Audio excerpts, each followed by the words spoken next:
Good morning বন্ধুরা, আজ আমরা চলে এসেছি এক নতুন অচেনা নতুন জানার জায়গায় চন্দননগরে জগদ্ধাত্রী পুজোয়, যেখানে নতুন নতুন সাজসজ্জায় মানুষকে আরও সুন্দর আকর্ষণ করেছে তাদের মনকে, তাদের অজানা মুহূর্তকে। চন্দননগরের নতুন নতুন আলোর সজ্জায় প্রত্যেকটা জিনিস আমাদের খুব আকর্ষণ করেছে। দেখুন তাদের নিখুঁত শিল্প নৈপুণ্যতা, কাজ ও তাদের বিভিন্ন রকমের কারিগরি, আলোর কম্বাইন্ড প্রত্যেকটা মানুষের মনে একটা আনন্দ দোলা লাগিয়ে দিয়েছে। চন্দননগর মানে হচ্ছে আমাদের বাঙালির এক রকমের আনন্দের মুহূর্ত।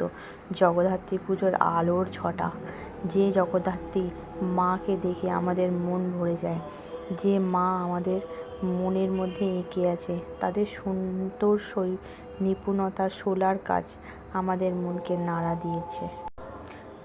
ভিডিওটি যদি ভালো লাগে প্লিজ সাবস্ক্রাইব করে দেবেন।